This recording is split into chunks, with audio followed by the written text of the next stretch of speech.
Olá, boa tarde a todos. Meu nome é Gladson Barbosa, ex-atleta profissional e hoje treinador. E estamos aqui hoje no nosso podcast. E agora eu passo a palavra aí para o nosso amigo Joseph, o mestre do marketing. Olá, pessoal. É um prazer estar aqui nesse Tip Run Podcast, recebendo um grande convidado hoje. Vai ser um grande prazer conversar com ele, que a nossa embaixadora Tip Run vai apresentar para a gente. Mônica, é com você. Boa tarde, pessoal. Boa tarde, Gladson, mestre. Boa tarde, tudo bom? Bom, hoje aqui nós estamos com o Alex, né? Psicólogo, professor, que mais? Mentor, consultor, orientador, né? Professor FAP, Barão, UFSCar, né? Currículo grande, o seu, né? Muita conta para pagar. Sim, mas eu gosto muito de como você fala de você, né? Da sua profissão, que você gosta de ajudar pessoas, Sim. Criar caminhos, estratégias para desenvolver, né? Você, nos últimos anos, tem trabalhado para desenvolvimento humano, né? Trabalhado com grandes empresas da região, daqui de Ribeirão, né? Mundo corporativo. E você é atleta também, né? Tento, né? Já correu também. Atirador esportivo. Perfeito. Que coisa, Todo né? campeão, geralmente, ele é modesto, é assim mesmo. Viu? Não, ele está assim, pulando de categoria, ranking nacional de tiro ao prato, né? Exatamente. Bem-vindo, viu, Alex? Obrigado. Gente, obrigado pelo convite. Obrigado, Mônica. Obrigado, Gladys. Obrigado, Joseph. É um prazer estar aqui, a gente bater um papo. Eu acho que é muito legal estar com pessoas que a gente admira, pessoas que têm trajetória de sucesso no esporte. Mônica falou, eu sou dessa área de psicologia, trabalho um pouco com essa parte de desenvolvimento humano. Eu falo que eu não sou atleta, eu sou um esportista, né? Eu brinco que é um pouquinho diferente. Atletas são vocês que acordam 5 da manhã para ir treinar. Eu não tenho essa ambição. Eu gosto de esporte. Às 4 estão treinando. Isso, exato, verdade. Eu falo que eu sou um esportista e admiro atletas e acho que o esporte ele é uma coisa muito legal nesse aspecto. Como você comentou, sou um atirador esportivo, comecei nessa jornada aí faz pouco tempo. Mas tenho bons mestres, assim, meus instrutores são muito bons. E bons resultados. Não posso reclamar. Não posso reclamar. Eu diria que, como diz o meu instrutor, o Marcelo, quanto mais eu treino, mais sorte eu tenho. Então, eu não posso reclamar da sorte que eu tenho tido. E tenho continuado treinando. E vai ser um prazer falar com vocês aqui, a gente bater um papo sobre psicologia, sobre esporte, sobre o que mais vocês quiserem falar. Muito bom. Maravilha. Bom, gostaria aqui de citar que nosso idealizador da Tip Run, o Leandro, não pôde estar presente, mas deixou o nosso mascote, o bonequinho Leandrinho. Agora temos um mascote. Ó só. E também, né, agradecer aos patrocinadores, né, apoiadores e parceiros, a 220 volts, o Café Utan, Superbike, Max Vibe, a nutricionista Thaís Fust e a Gladson Esportes. Tá crescendo o número de apoiadores aí, hein? Eu acho que vai ser sucesso esse negócio, né? É isso aí. Mas muito obrigado a todos. E, bom, a Mônica foi a nossa anfitriã no convite. Então, Mônica, comece aí e depois a gente segue. Ô, Alex, eu queria te perguntar sobre Tá. o exercício físico, corredor, né? Nossa área mais é de corredores, do atletismo, né? O que isso traz de benefícios psicológicos? Vamos falar. Eu acho que a gente tem um aspecto importante para a gente entender que o esporte ele tem na sua base um elemento de autocuidado, né? Quer dizer, a partir do momento que o indivíduo começa a praticar um esporte e ele começa a ter uma rotina, isso traz para ele um aspecto de autocuidado importante. A relação dele com o corpo muda. Então, assim, você vai encontrar desde pessoas que conseguem remover vícios, como o cigarro, reduzir a ingestão de bebida alcoólica, até pessoas que passam, por exemplo, a ter uma autoestima melhor, passam a ter uma relação melhor. Tem um elemento social importante, né? Vocês correm em grupo, pessoas que pedalam em grupo. Eu, quando atiro, a gente atira em em grupo. Essas situações sociais também são elementos de ancoragem do indivíduo. Então, o esporte ele traz para as pessoas uma oportunidade muito interessante de transformação da vida, assim. Eu acho que a maior parte dos casos de pessoas que eu atendi, em algum momento eu recomendo prática esportiva como um recurso para tratar situações que às vezes a pessoa me traz de dificuldade de relacionamento interpessoal e outros aspectos. Então, acho que tem um componente bem legal nesse processo. Foco e memória tem melhorado Sim. muito. Eu, pessoalmente, Sim, desde sim. que pratico a corrida, né? Sim. A gente tem que lembrar que o corpo ele é um sistema, né? A partir do momento que eu melhoro a minha oxigenação, eu tenho uma melhoria de concentração, eu tenho uma condição anatômica melhor, então o meu corpo vai processar a minha alimentação melhor, então esses elementos ajudam. Se eu durmo melhor, minha memória é melhor, então você começa a ter uma rede de aspectos ali na qualidade de vida que vão ajudar esse indivíduo. Né? Você tem muitos benefícios, concentração, a ingestão hídrica, porque muitos esportes levam você a aumentar a sua ingestão hídrica, isso vai ajudar. Poxa, eu sempre brinco, né? As pessoas valorizam demais o funcionamento cerebral, mas esquecem que o nosso segundo cérebro é o intestino. Sim. Então, assim, quando você tem um indivíduo se alimentando melhor, se hidratando melhor, ele tem um intestino funcionando melhor. Né? E isso faz com que esse indivíduo tenha um equilíbrio emocional muito forte. Tem pessoas que, às vezes, a gente convida, né, para começar a praticar esporte, corrida, tal, mas falta disciplina, falta o hábito, acordar cedo, ir no treino, pode até começar, mas acabam... O que você diria a respeito? Olha, Mônica, a primeira coisa que eu acho que a gente tem que pensar é que a disciplina ela não é um processo instantâneo, né? As pessoas imaginam que disciplina é uma decisão. Disciplina não é uma decisão. Eu não decido ser disciplinado. A disciplina é uma consequência de um hábito. Então, as pessoas têm essa ideia, né? Então eu resolvi que eu vou correr amanhã, vou lá, contrato o Gladson para me treinar, ele passa, me pega lá e daqui a pouco eu vou me tornar disciplinado. Não, a disciplina ela é uma consequência de uma rede de hábitos, de uma sequência de hábitos que eu vou criar. E, naturalmente, no começo eu falho, né? Ela vai se tornar disciplina quando aquele elemento passar a se integrar na rotina. Então, para você se tornar uma pessoa disciplinada, vai aí de 6 meses a 1 ano, pelo menos. Então, a pessoa que processo. acha que... Exato.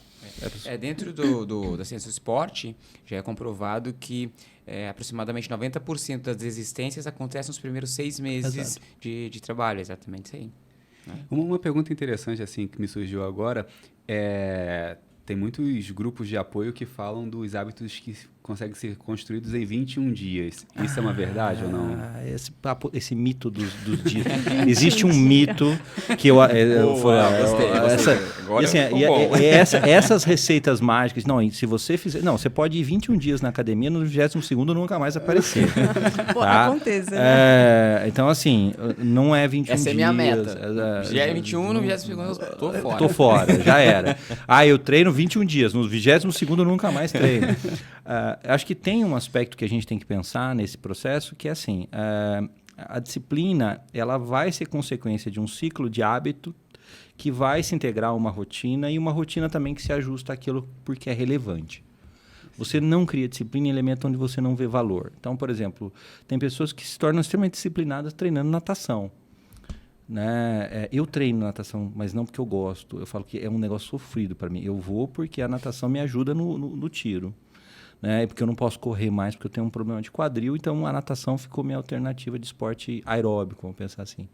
É muito difícil para mim ser disciplinado na natação. Então, é um lugar onde eu tenho maior irregularidade. Tem semanas que eu nado 3 dias, tem semana que eu nado 1.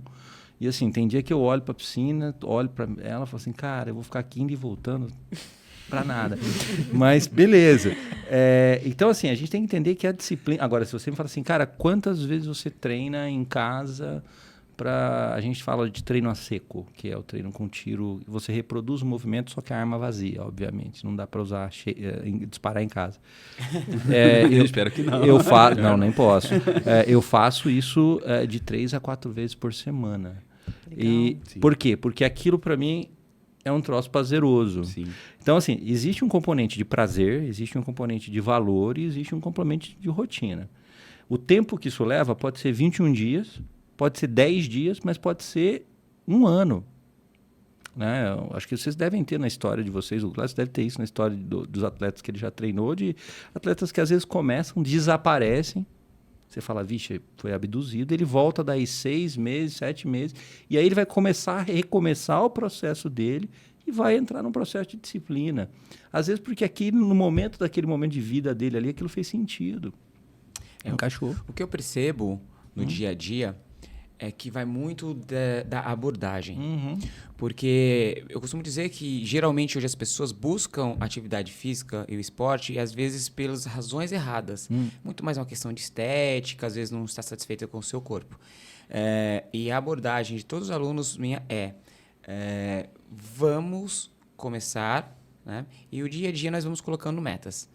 Porque se você já chega com um objetivo fechado e você percebe que às vezes não está acontecendo no seu tempo, isso começa a gerar uma frustração. O que você pensa sobre isso, assim, Alex? Cara, você pegou um negócio legal. Isso aí dá um papo excelente, Gladys, porque tem um livro que eu estou lendo, até indiquei ele para a Mônica, chama The Winning Mind, que é sobre um atleta olímpico e ele, logicamente, obviamente, ele é atleta de tiro, obviamente, né?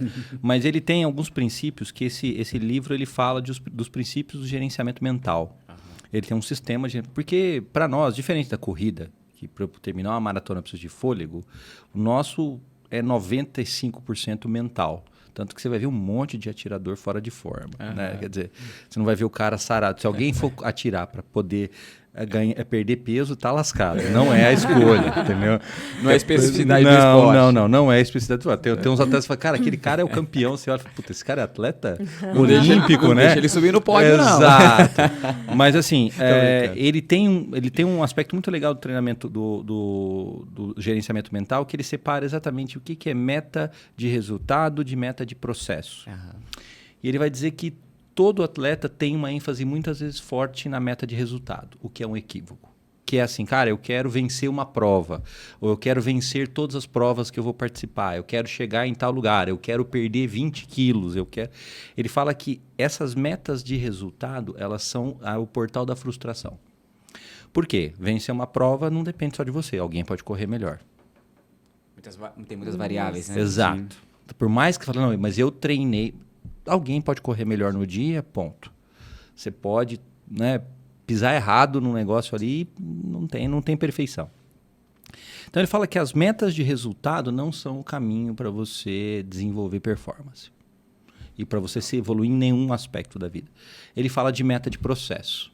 O que é meta de processo? É o que eu vou fazer com mais frequência.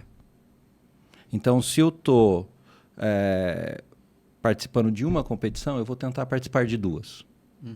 Se eu estou fazendo 2 quilômetros de treino, eu vou tentar passar a fazer 4. Legal. Eu vou aumentar aquilo que eu entendo que vai ser importante. Perfeito. Então, eu tenho que aumentar a frequência. Então, eu tenho que olhar no meu processo e pensar em termos de processo o que eu posso fazer mais. Mas não com o objetivo de dizer, se eu passar de 2 para 4, então eu vou chegar em primeiro na corrida? Não. Eu vou passar de 2 para 4 porque eu estou melhorando o meu processo. Sempre numa referência de comparação de você com você mesmo. Perfeito.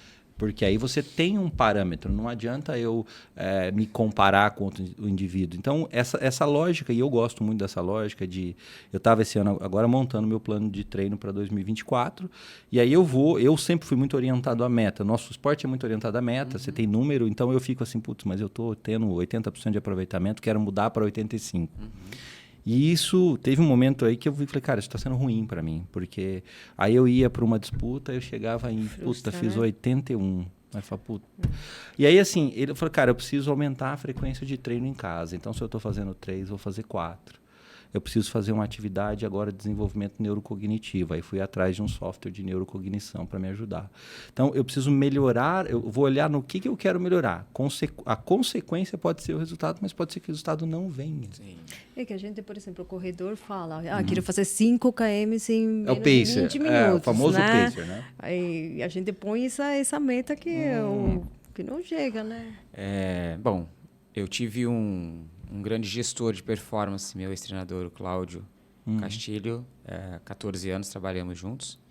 E E todo começo de temporada, ele falava, a nossa meta é vencer todos os dias e vencer o relógio. O restante é uma consequência natural.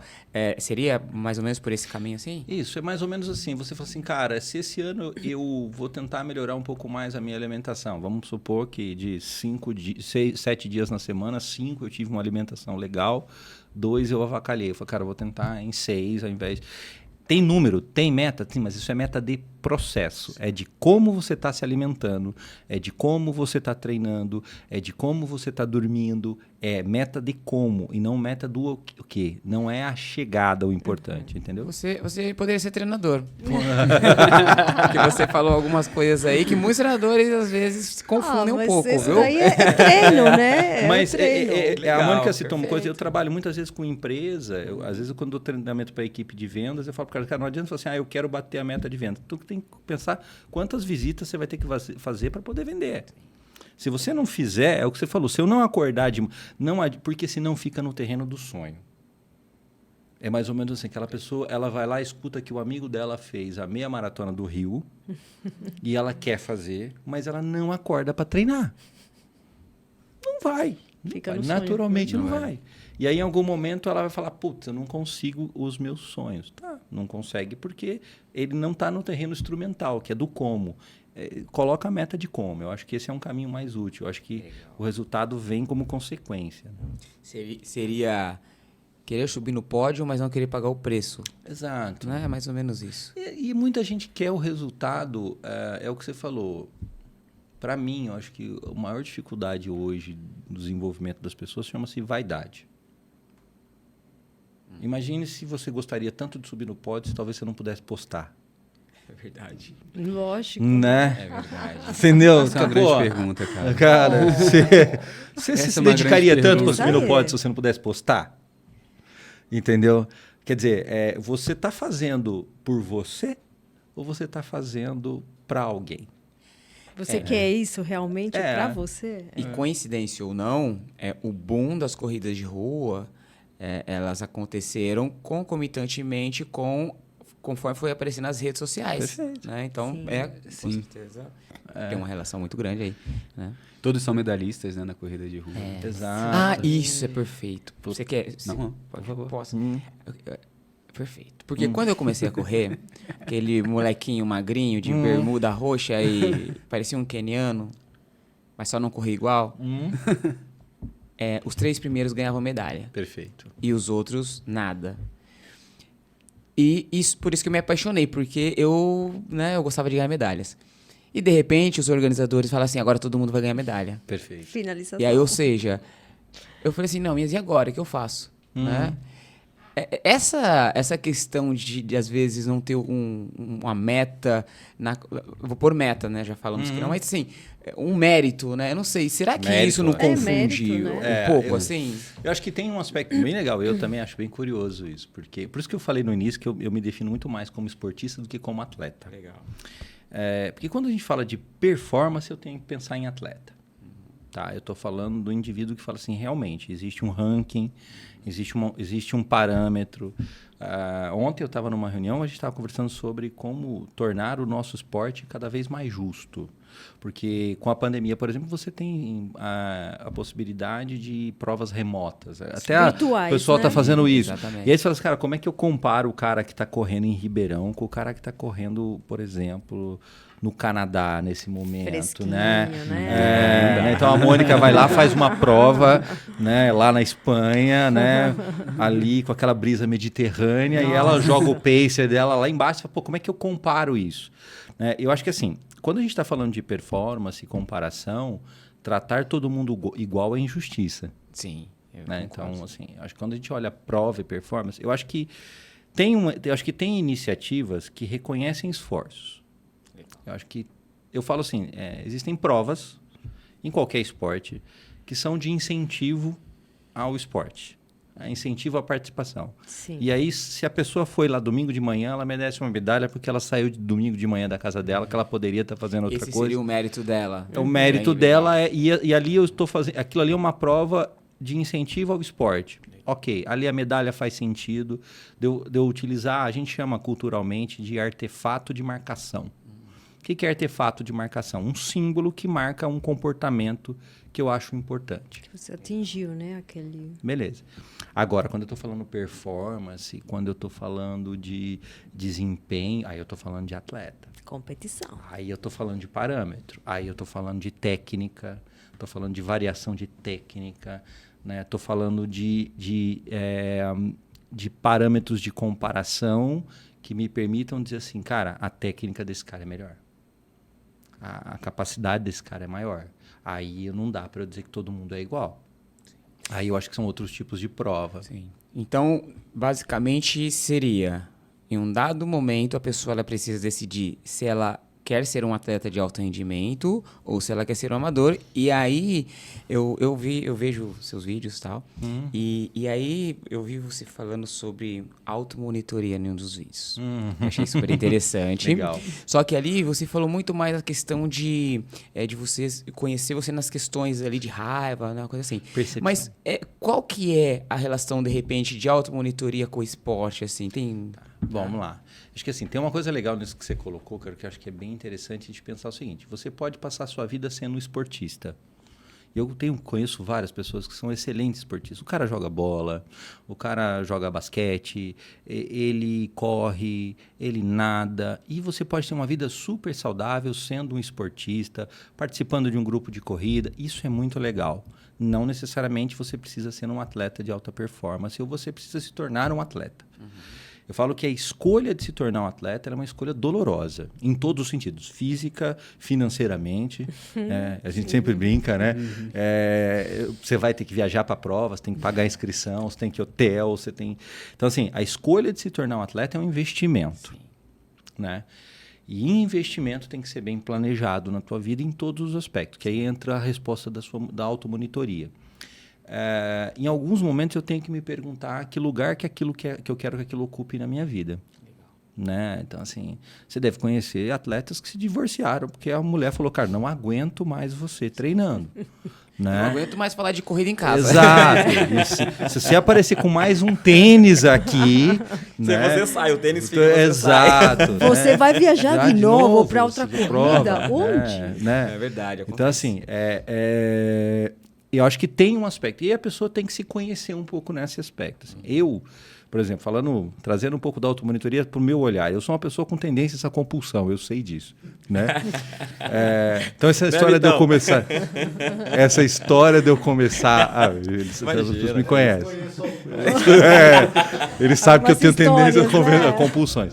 Aí, por exemplo, hoje eu tenho um amigo que também é atleta e tal, e aí eu falei essa história de nadar, falei, cara, tô com muito irregular. Ele falou assim, não, o problema é que você não tá participando de nenhuma competição. Eu falei, não, então, eu tô pensando ano que vem em fazer Fuga das Ilhas. Aí ele me mandou uma prova que acho que são 5 ilhas, ou 5 praias. São várias provas que acontecem ao longo do ano. Ele me mandou, e aí, vamos? Eu falei, pelo amor de Deus, afasta de mim a ideia de me inscrever nisso. Afaste esse fardo de mim. Porque se eu me inscrever nesse trem, aí eu já fui ver na internet quanto custa aquela roupa de nadar. Eu falei, não, eu não posso mais gastar com isso. E aí eu brinquei com ele, falei assim, não, cara, eu preciso manter o foco no tiro, porque não dá para sustentar 2 vícios, não. Só. Né? Brinquei com ele. Então eu acho que isso tem um pouco dessa automonitoria. Eu acho que, por exemplo, a gente está vendo, eu tenho amigos que estão adorando serem esportistas de... Como é que chama aquela esportinho de raquete? Beach tennis. E eu tenho um amigo, um casal, que a galera tá competindo e aí, assim, é a história do autoconhecimento. Eu falo, cara, não, isso aqui, eu quero fazer disso aqui esporte. A pessoa vai para Noronha fazer o quê? Todo mundo vai para Noronha fazer o quê? Para ver a praia. Para mergulhar, tal. O que a pessoa vai fazer? Correr. Você já vê, entendeu? 40 graus e 100% de umidade. Exato. Nossa. Então, assim, aí quantas pessoas você conhece que foi correr em Noronha? Nem sabia que dava para correr 21 quilômetros lá. Para mim, acabava a ilha 21. Entendeu? Acabava aí. Mas a pessoa vai para quê? Para correr. Então, aí você já começa a perceber o quanto a pessoa consegue perceber, discriminar esse comportamento, dizendo, olha, não, realmente, a corrida para mim virou minha vida. Sim. né? Parte importante. Né? E tem que ser uma coisa prazerosa, né? Sim. Tem que ser prazeroso. Sim. Legal. E vem um processo, a gente brincou do vício, mas vira uma compulsão. Isso eu ia te falar. Sobre vício. Também overtraining, né? Que a gente pode entrar nesse, né? Isso é uma questão, estado. porque assim, nada mais difícil para um ser humano do que limitar o prazer. Prática excessiva. Onde que você vê o... E aí a gente está falando de uma neuroquímica, assim, fodida. Nem sei se pode falar palavrão, depois o Vitão não edita. Assim. Pode tá? falar. A gente põe um emojizinho vizinho assim, assim, ó. né? Por quê? Porque chega um determinado momento que você já começa... Se você ficar 3 semanas, 4 semanas sem participar de uma competição, você começa a sentir falta. Não, de treinar. Eu falo assim, quando a pessoa seleciona, E o o seu- problema... E o seu comportamento muda, né?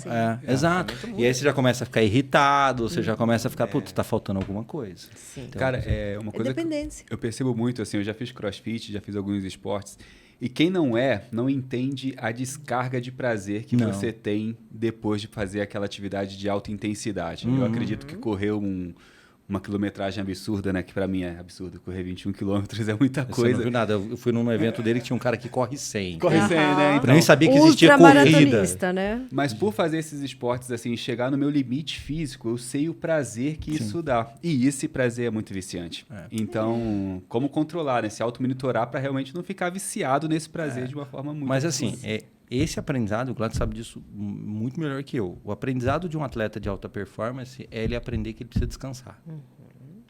Isso é difícil. E essa é uma das maiores dificuldades do cara quando ele quer virar atleta. Por quê? Quando você é um esportista, você consegue terminar o teu treino de crossfit, tomar uma Heineken e dormir mal a final de semana inteira. Meu caso. Entendeu? E beleza, a vida como esportista continua. Tu vai treinar mal na segunda, o álcool vai sair lá na quarta, mas beleza, não tem problema. Como esportista, não há um aspecto ali. Então, quando você vira atleta, descansar vira compromisso. E aí é onde o cara às vezes não quer. Entendeu? Sim. É importante isso que você acabou de falar, porque o atleta de alto rendimento, né, vamos usar esse termo, ele é atleta 24 horas por dia. Na hora que ele está treinando, na hora que ele está se alimentando, na hora que ele está se hidratando, na hora que ele está dormindo. E dentro desse ciclo, o sono é o fator mais importante para a performance. E de verdade, eu como treinador, a coisa mais difícil que eu tenho é de convencer o aluno que ele precisa descansar. Por exemplo, eu dou uma semana para ele de treino que ele chegou lá mais de 100 km na semana, para atleta amador. Para atleta amador, mais que 100 km é muita coisa. Né? E aí outra semana, que é uma semana de polimento, uma semana de recuperação, tem 1 ou 2 descansos. Eles mandam mensagem assim, como assim tem descanso?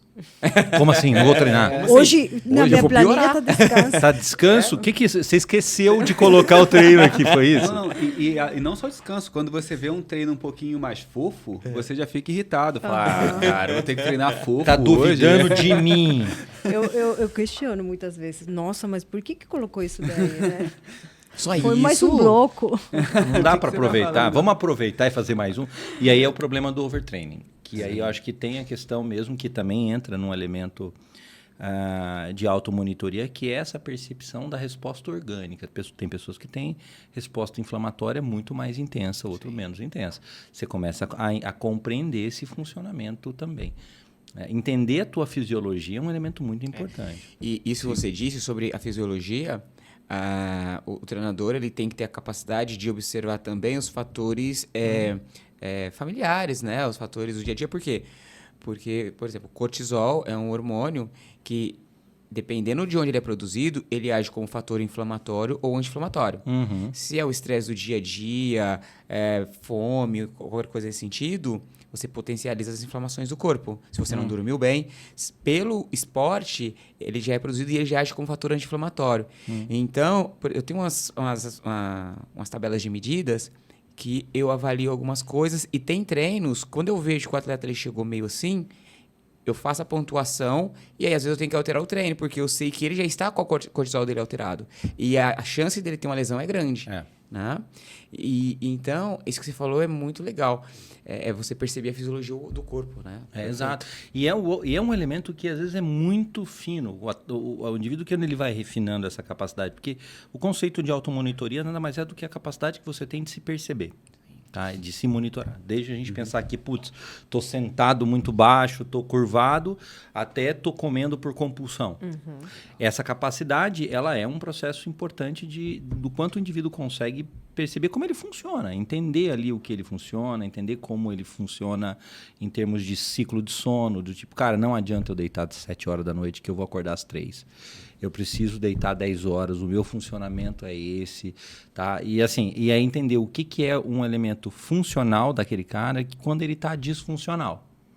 E quando, inclusive, o treino dele está disfuncional, que ele está treinando demais. Ele fala, cara, eu tô treinando em excesso, tô fazendo coisa que não está na minha planilha, porque está disfuncional, começou a deixar de ser produtivo. Você falou uma coisa, hoje nós temos os relógios com GPS. Sim. E a minha plataforma, eu envio o treino, o atleta sincroniza no relógio, ele treina e o treino volta automaticamente.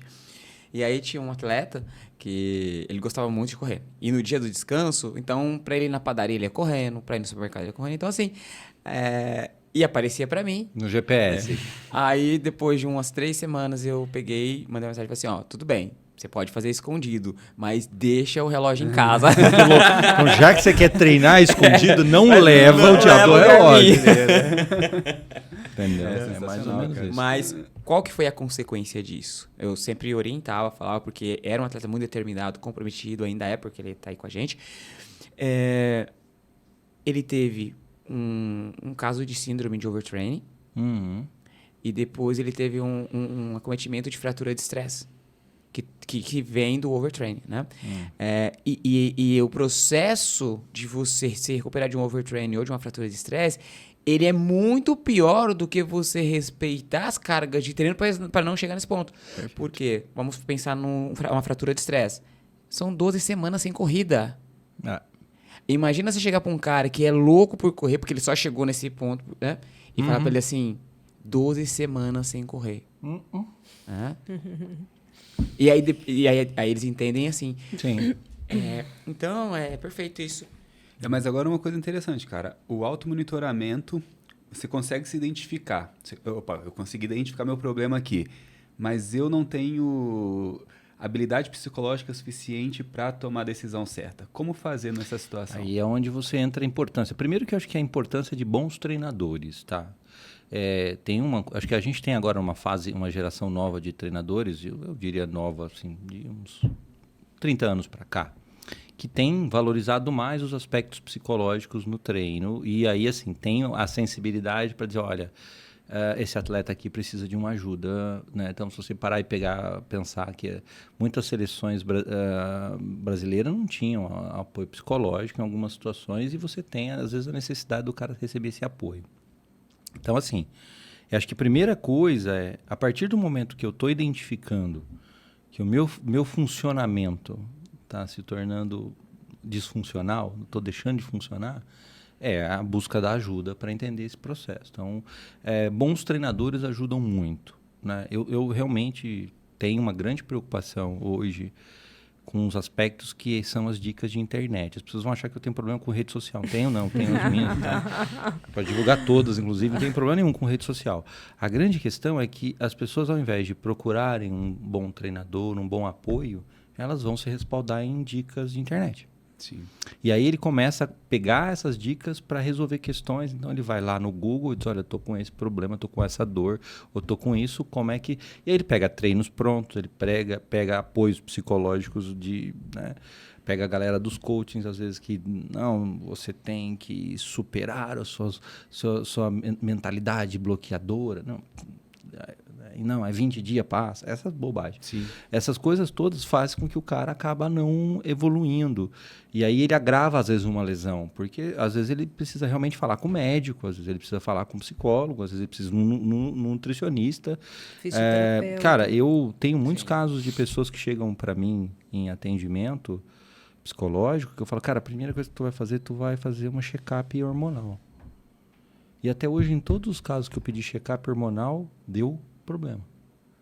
Por quê? Deu testosterona baixa, e isso, por exemplo, quando você chega, às vezes o cara chega para mim assim, tô muito satisfeito com a minha vida, tô desmotivado, tô desanimado, tô pé da vida com o meu casamento e tal, não sei o quê, por isso que eu tô procurando ajuda. Eu falei, tá legal, então primeira coisa que tu vai fazer, vamos ver como é que tá, quanto tanto tu tem? 40 e pouco. Quando foi a última vez que você mediu testosterona para ver como é que tá? E nunca mediu. Aí ele vai medir da baixa. Entendeu? Ou ele tem ali um desequilíbrio emocional, ele tem ali uma anemia. Então, a gente, às vezes, como profissional de desenvolvimento humano, seja em qualquer aspecto, tem que lembrar que o ser humano ele é biológico. Então, tem coisa que ele tem que falar com o médico. Exato. Tem coisa que eu tenho que falar, cara, não, olha, não adianta eu chegar para a Mônica e falar assim, não, porque o seu resultado depende só da sua força de vontade. Não é verdade, amigo. Não há força de vontade que carregue o corpo cansado. Não. Entendeu? Essa ideia de que força de vontade supera a falta de técnica, não, é técnica. Sua pisada pode estar errada. Sim. Entendeu? Eu, nesse sentido, estou orientando um atleta agora. Eu já oriento ele há muito tempo. E ele passou por um processo de baixa testosterona, ele passou por médicos e tal. E ele fez um período de tratamento de reposição hormonal via medicamentosa. Só que chegou um dado momento que ele percebeu que já não estava funcionando muito bem mais. E aí ele chegou para mim e falou assim, Gladson, o que eu faço? Eu falei, não, você não está fazendo tratamento? Ele falou, não, eu quero parar de usar esse negócio, porque senão eu vou ficar a vida inteira usando. Perfeito. Aí eu falei, olha, vamos então modular o seu treinamento de força, não voltado para resistência, porque vamos voltar para força máxima e subir máxima. Você tem uma técnica boa, você é forte, a gente consegue. Porque através do treinamento de força, é uma das formas de você produzir testosterona de maneira endógena. Ele falou, beleza. E aí nós começamos a fazer esse trabalho, e aí o médico foi tirando aos pouquinhos, né? Porque você não pode tirar de uma vez. Então fomos conversando, o médico foi tirando até o ponto que ele parou de usar. Ele levou uns 3 meses, isso chamam de desmame, assim.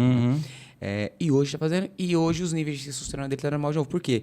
Você às vezes modular o treino, mas você tem que, eu acho que assim, acho que a pessoa está aberta ao novo também. Exato. Né? E aí, uma coisa que você falou é a respeito do cortisol. Porque quando eu começo a ter um cortisol positivo ali, o processo porque é bioquímica a coisa. Antagônicos, né? Testosterona e cortisol são antagônicos. E aí eu tenho, por exemplo, meu sono está melhor, minha melatonina está melhor, ok, a coisa começa a equilibrar. Sim. Você vai colocando a coisa em ordem, entendeu? Então, eu acho que isso é uma coisa que é bem importante. Olha, eu acho que você poderia fazer educação física. Cara, eu gosto muito de esporte. Ô, Alex, durante provas, assim, competições, tem atleta que está preparado fisicamente, porém, né, emocionalmente, mentalmente, não tanto. Ou ao contrário, tem atletas que estão assim, fisicamente não foram muito bem, ou o treino não foi bem desenvolvido, mas eles se sentem fortes mentalmente e conseguem, às vezes, performar melhor. Você acha que isso... Você está olhando meus papeizinhos aqui? Que seria a minha próxima pergunta. Não, porque assim, eu falo por mim. Às vezes eu me senti muito bem fisicamente, mas quebrei por... motivos emocionais. Esse livro que eu te indiquei, ele trabalha 3 aspectos que eu acho bem interessante. Ele é o seguinte, quando a gente olha a performance, de alta performance e performance de atletas, a gente divide em autoestima, sim, aspectos conscientes e aspectos subconscientes. Tá? Então ele vai dizer o seguinte, autoestima, se você tem uma autoestima muito baixa ou muito alta, ela vai afetar. Então, você tem que trabalhar esse processo, porque se eu acho que eu sou muito bom, eu não preciso treinar. Se eu acho que eu sou muito ruim, não adianta treinar. Sim. Nos 2 extremos, então eu tenho que dizer, bom, eu tenho uma visão de que eu tenho capacidades, então minha autoestima é um componente que precisa estar equilibrado. O segundo elemento é o elemento consciente. O que é o treino consciente? Então, você vai, quantas vezes você faz treino de largada, pisada, quando você faz treino de respiração, tudo isso você faz de maneira consciente. Sim. Tá? Então, assim, no meu caso lá, põe a arma, tira a arma, põe a arma, tira a arma. Minha esposa falou, quanto tempo você vai ficar fazendo isso? Até. E aí você faz, não, então, encaixei errado. Deve aqui, ser nossos educativos, né? Virei um pouquinho o pescoço tu faz na frente do espelho para ver se a cabeça tá assim, não tá assim, se encaixou o olho. Então, é um troço de detalhe. Você faz de maneira consciente. Porém, esse é um aspecto que a gente utiliza também no tiro e que eu acho que se aplica um pouco à realidade de vocês. A prova é um ato subconsciente, ou quase que inconsciente. ele traz um conceito que é o seguinte: no momento da performance, o atleta treinado não pensa. Ele simplesmente faz. Porque se no quilômetro 18 você pensar que faltam 3 para 21, você desiste. Sim. Então você não pensa. Então ele fala que existe um aspecto que no livro ele tem o no thinking, né? Ele falou assim, existe um momento que você entra no no thinking. E ele falou assim, é aí que faz a diferença do seu desenvolvimento como atleta emocional. Porque naquele momento você consegue simplesmente não pensar, simplesmente performar. Realizar, fazer, né? Exato, você simplesmente executar, faz. né? Exato. Igual fez Na no psicologia a treino. gente chama isso de flow, que é o fluxo. Você simplesmente entra no fluxo. Vocês já devem ter experimentado. Tem aquele momento que você já está tanto tempo correndo ali que você já não sabe nem mais quantos quilômetros faltam. O seu corpo parece que entrou num compasso. Parece que ele está ali, ó. Sim. Aí você fala, cara, já não sei nem mais quantos quilômetros faltam, nem sei se eu estou cansado ou não, porque eu entrei em fluxo. Né? Legal. Quando você entra em fluxo, aí a tua performance é muito melhor. O que acontece muitas vezes com o atleta? A questão da autoestima, né? Então, e é curioso, eu tive uma experiência pessoal. Véspera de competição. Quando acontecem, às vezes eu participo de algumas atividades, e aí, por exemplo, eu tinha terminado uma aula, tinha dado uma aula muito boa, o pessoal tinha gostado muito da aula, e eu recebi muito feedback positivo. Qual que é o problema disso? Isso infla o ego. Aí fala, puta, amanhã eu vou arrebentar na prova. É uma merda. Segurança. É uma merda. Eu tenho sou ódio. bom. Eu sou foda. Aí, Eu sou muito bom. Pra gente, então, a brincadeira, você vai, como a gente é muito afetado pelo vento, o prato aqui, eu falo assim, não, esse prato eu já quebrei. Você atira, ele faz assim. Como que ele subiu? Né? E assim, por quê? Porque você infla o ego, aí às vezes você tá, putz, tô muito bem, treinei pra caramba, tô muito bem, e aí você se sabota. O inverso também acontece. Puta, momento que tá difícil na vida, tudo complicado, as coisas. E aí você fala, nossa, cara, ainda tem, além de tudo, Fazer isso. tem que fazer essa prova. E aí, qual que é o grande erro que você manda pro seu subconsciente? A expressão do tenho que ir bem.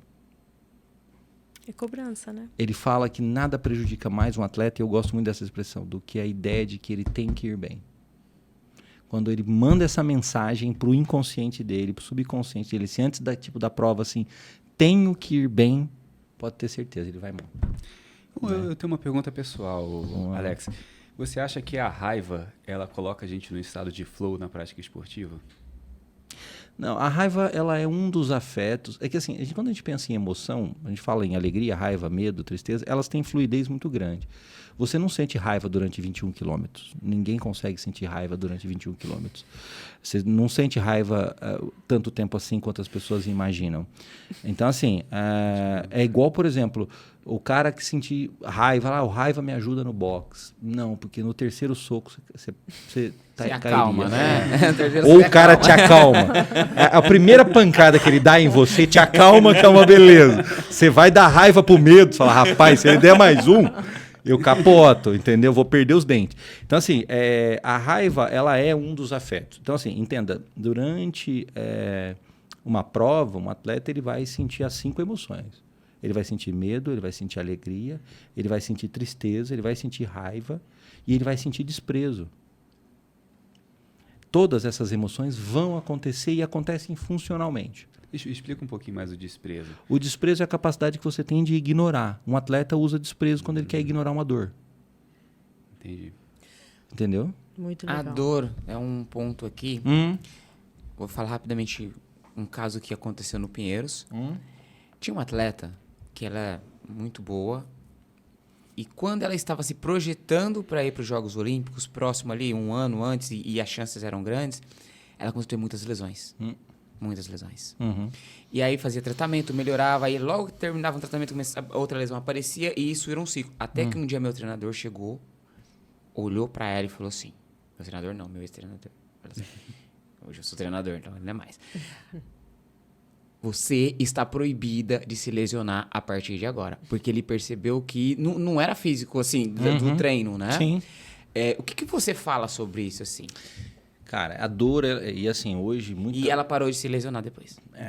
Assim, hoje tem muita gente estudando dor, eu acho que tem muitos estudos muito interessantes. A gente tem uma concepção, porque a gente aprende na escola o quê? Ah, você tem um neurônio lá na pele, aí ou no pé, aí a hora que você torce o pé, esse neurônio detecta que você se machucou e manda um sinal para o seu cérebro. Então, a dor é algo periférico que avisa o sistema central de que tem algo errado. Essa é a concepção clássica de dor. Né? Porém, quando você vai ver estudos de dor, mostram que, na verdade, é um fio de duplo fluxo. Não é só a periferia do seu corpo que manda informação para o seu cérebro. O seu cérebro também manda informação para a periferia. Então, de alguma forma, Sim. o seu cérebro pode falar assim, vou lesionar esse pé. Entendeu? Sim. Vou dar uma lesionada nesse pé. Porque o caminho... Porque a gente imagina, né, nosso sistema nervoso é como se fosse um fio. Sim. Do jeito que a informação sobe, ela também desce. Então, assim, não é incomum pessoas que têm dores, né? Que ela não sabe a origem.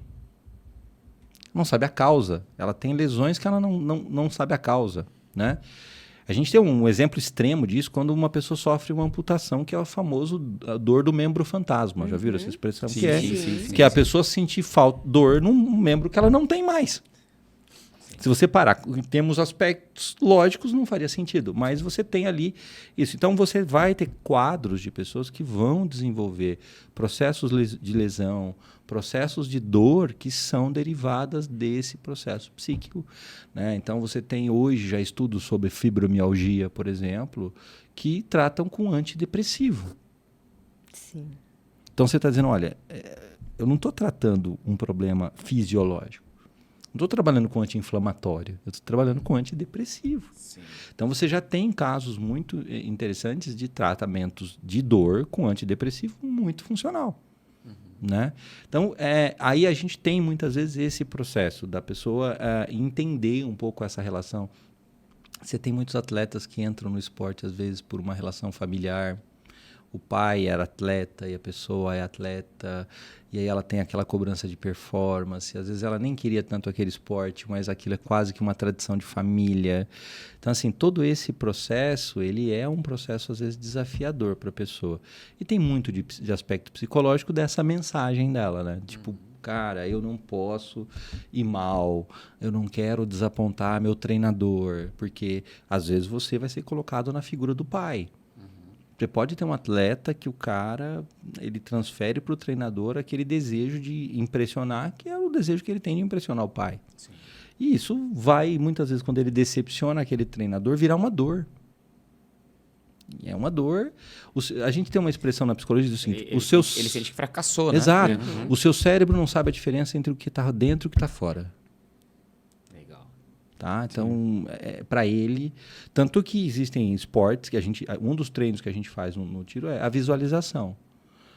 Se você visualizar tem o mesmo valor que treinar. Muito poderoso esse treinamento. Então, assim, existem treinos de visualização. Então, visualizar uma prova, visualizar um movimento, visualizar um resultado. E são elementos que para o seu cérebro não faz diferença se é real ou não. Ele vai serve processar. de condicionamento, né? Você se condiciona isso. Por um período, eu dei um treino de preparação física para o time de futsal feminino do Santos, na Baixada. E às vezes, teve um período que eu consegui convencer a treinadora para eu fazer um treinamento com eles, com as meninas, no caso, né? E o que eu fazia? Eu posicionava as atletas na quadra, sem a bola. E elas jogavam sem a bola, imaginando como que estaria sendo e o jogo acontecia. Fazendo essa visualização em movimento. E em um dado momento, né, nós jogávamos a bola. Né?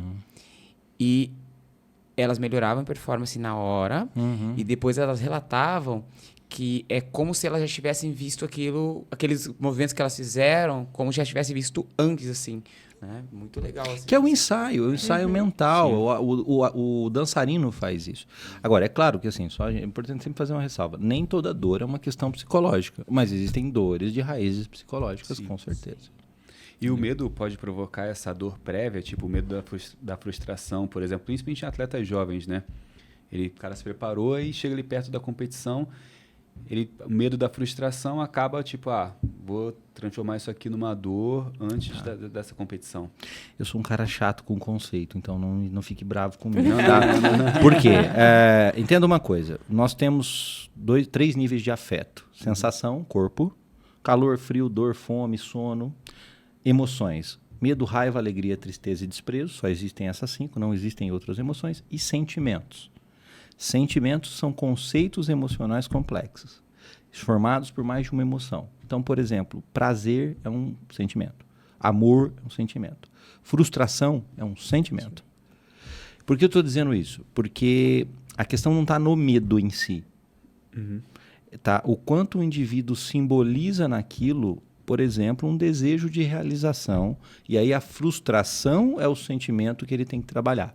Então, por exemplo, a questão da frustração ela é um componente muito importante em qualquer performance na tua vida. Né? A expectativa de frustração, que a gente chama. Se eu imagino que eu vou me frustrar, ou eu imagino que eu não posso me frustrar, ou eu penso que eu não quero me frustrar, ou eu concebo essa ideia de que eu não posso ir mal, tudo isso vai ser um sistema de gatilho de comunicação que vai afetar. Não é o medo em si, porque o medo ele tem uma finalidade funcional, como qualquer emoção. As pessoas hoje, eu não quero sentir ansiedade, eu não quero sentir medo. Não, isso é natural, é orgânico, é funcional para aquela pessoa. O que muitas vezes as pessoas não percebem é como elas estão construindo a sua rede de sentimentos. Certo. Então, assim, como eu me sinto, então, assim, como eu falo, por exemplo. Como é que eu falo de mim como atleta? Como eu falo de mim como pessoa? Como eu falo de mim do ponto de vista de performance? Então, quando o Gladson usou uma expressão interessante, falando, todo atleta bom é modesto. Cara, eu convivo com pessoas que são muito boas no esporte que eu pratico, pessoas que são muito competentes, foram campeãs mundiais e tal, e eu tenho o prazer de treinar com essas pessoas. Mas o que mais me admira nessas pessoas é o jeito que elas falam. E um dia a Aline, que é uma pessoa com quem eu treino lá, acabou de ser campeã brasileira agora, foi campeã dos Estados Unidos. Pra você ter uma ideia, lá tem uma disputa que são 500 tiros, ela acertou 496. Tá, Tomara então, assim, que eu não esteja na mira dela. então, assim, pra você ter uma ideia. E assim, a simplicidade, a humildade, a forma com que ela fala daquilo, me mostra que aquilo tem um sentimento para ela que é de uma leveza. E uma das coisas que me fez mais refletir sobre a minha performance é que eu não tratava com a mesma leveza que elas tratavam. E um dia ela disse, você precisa se divertir com isso. Naquele momento, né, que eu estava pensando, cara, eu não estou me divertindo com esse negócio.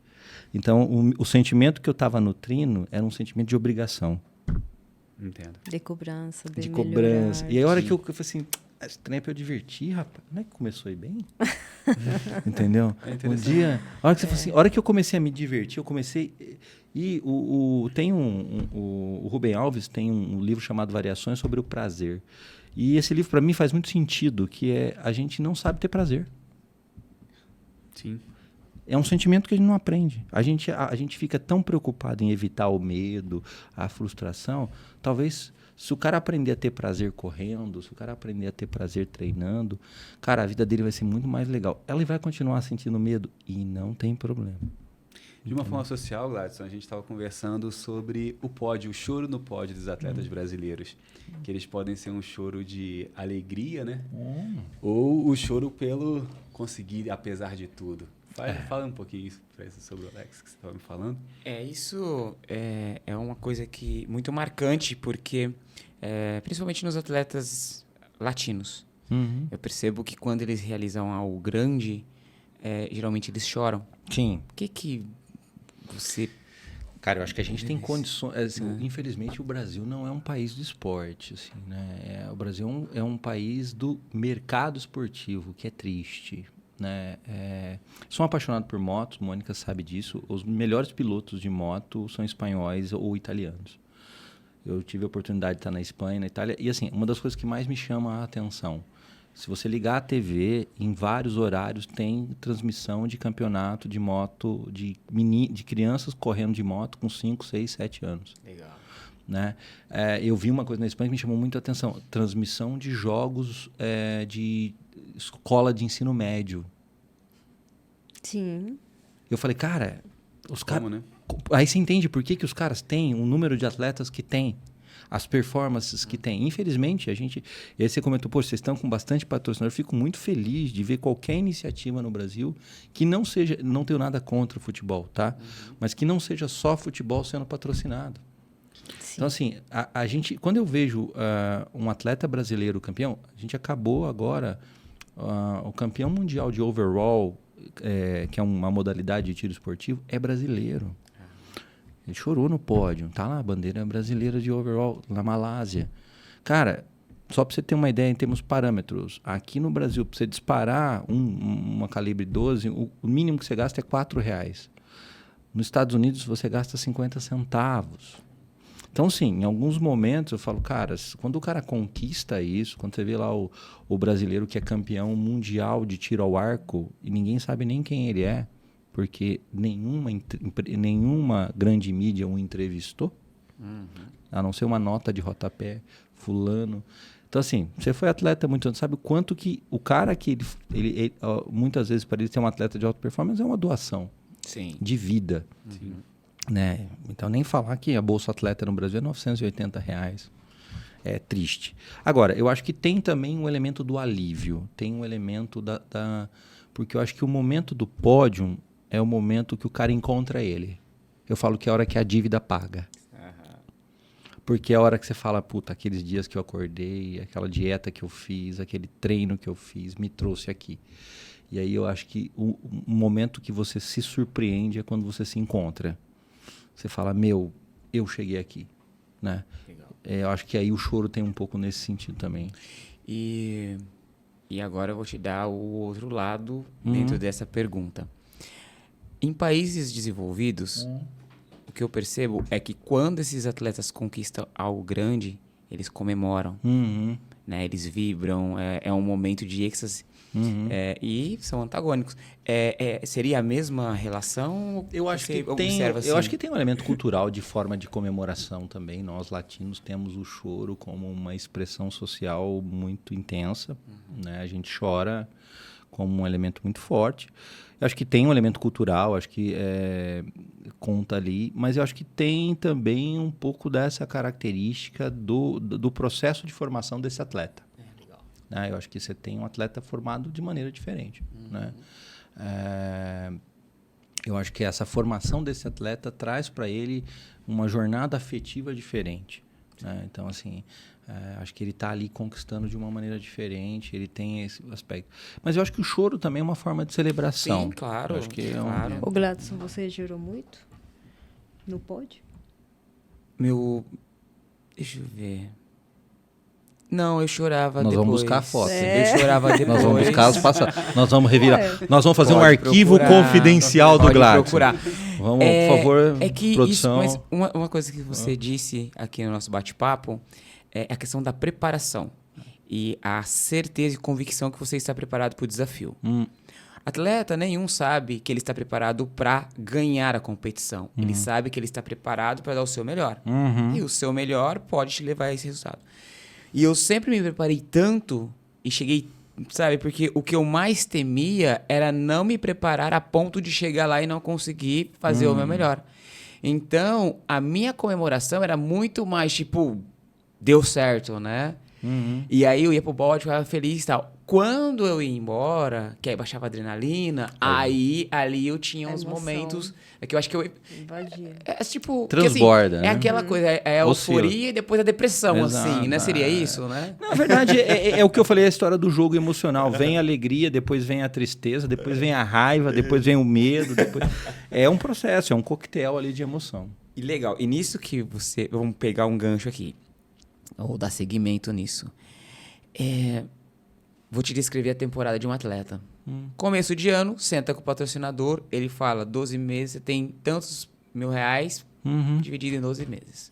Tá, eu preciso de você aqui, aqui, aqui, e em janeiro do ano que vem a gente conversa.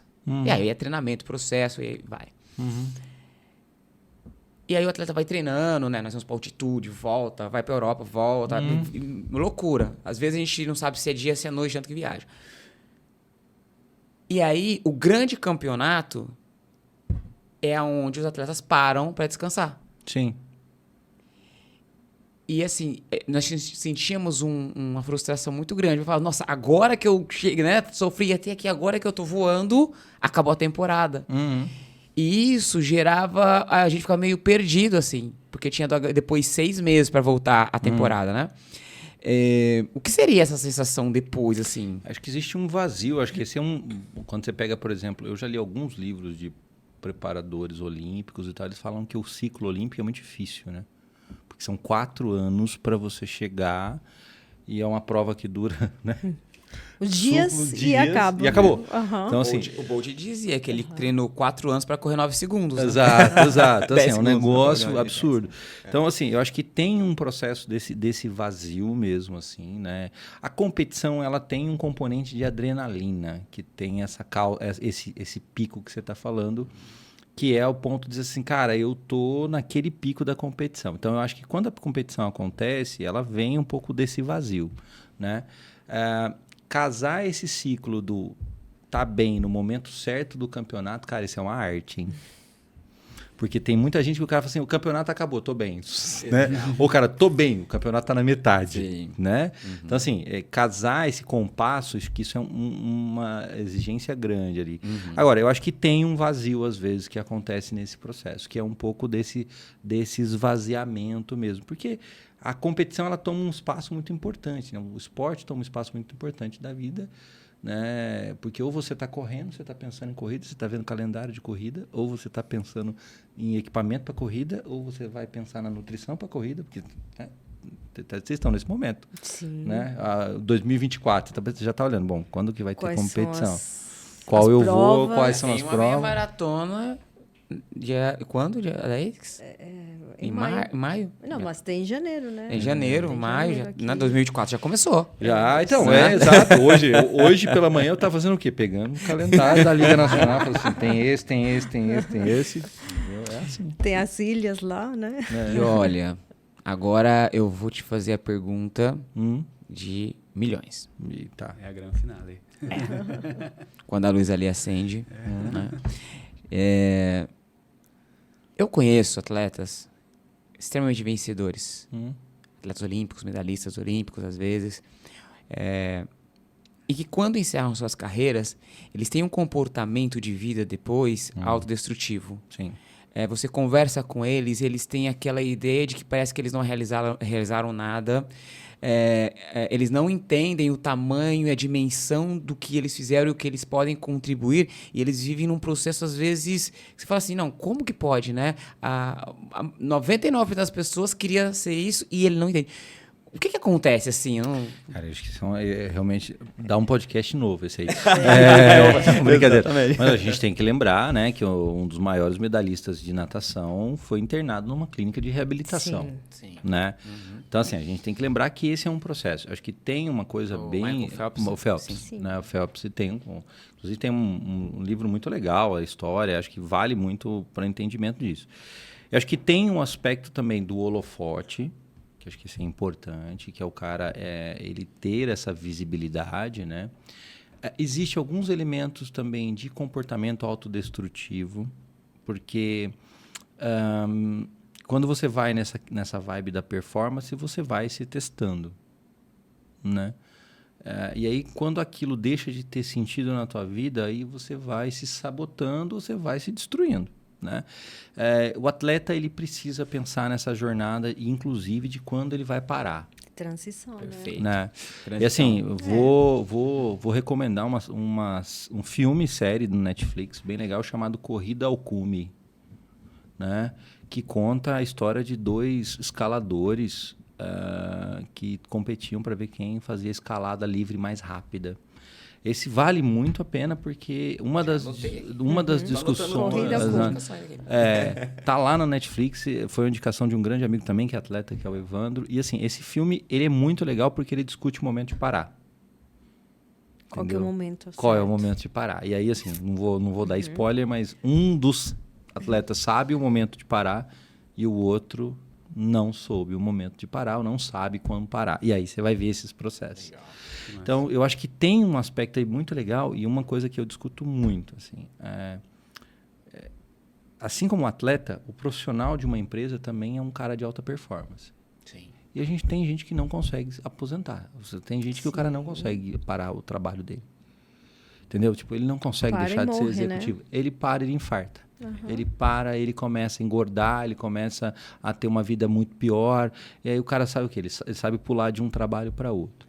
Então, eu acho que o grande desafio eu acho que talvez...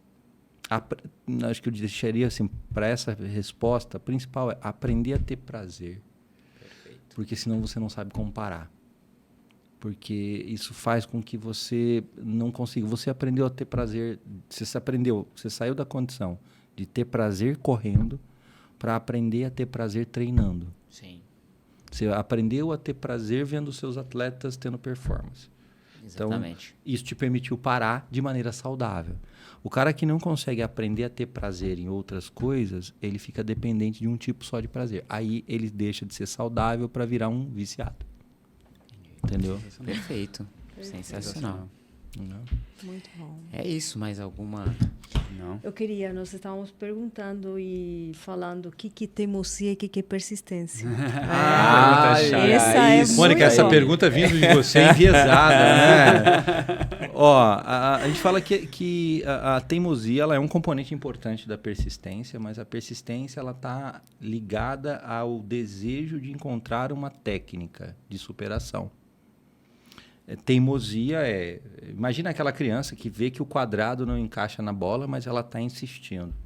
A gente fala que persistência é dar um direcionamento para esse quadrado. Então, a gente fala que a persistência é a capacidade que eu tenho de usar a minha disciplina para encontrar uma técnica que me permita contornar a barreira.